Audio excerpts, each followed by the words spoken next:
Hi friends, this is block 10 of Home Tweet Home. Special things that you might need to just be aware of for this one. Someone asked how they got their stitches to be these little rivets, and I said, oh, those are beads. Let's zoom in so we can see them. That my light might reflect it and make it hard.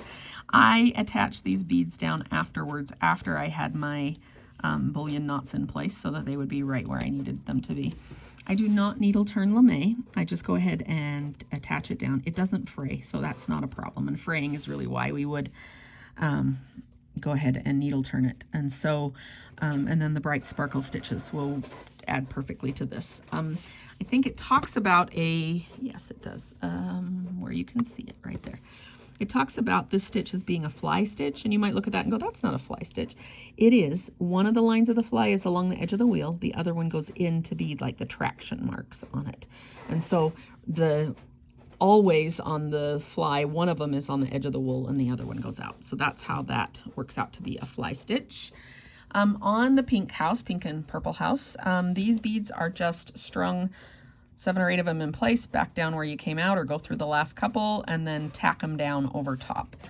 So I didn't attach every single bead down. I put, I can't remember if it's 8 or 9 on each one, and then attach the string in between them down to hold them in place. This stitch looks like it is one that goes from side to side, but it's not. There's half of them on this side. I don't want to block the light, but half of them are sewn on this side and the other half are sewn on this side. And you can kind of see that right here because they're different colors. Let's see. And this one, just be careful when you weave that you don't get it too long or too short in between. I often will do that with a pin. I will just stick a pin down through my work that holds it in place so I can't pull it too tight, because you can go back and readjust it like this, but you have to have enough thread there to do that. Okay, on this one, when you're working on it, you may not want to add your flowers because you want to go back, you may want to do this part because you want to make sure your stem lengths are enough. And so this part you may want to go ahead and do when you do block 12, 10, 12, 11, 10, 9. When you do block 9, you may want to do this part, but I'm going to talk about them now in case. Let's see if I can zoom in really close on one of these. These are let's try. These are a stitch that I saw on Instagram and decided that we definitely wanted to be able to do that.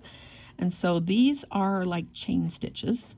You can't see the tips of them because they're tucked down out here, but that gives you these straight lines that go out on the petal, and then it just has a great big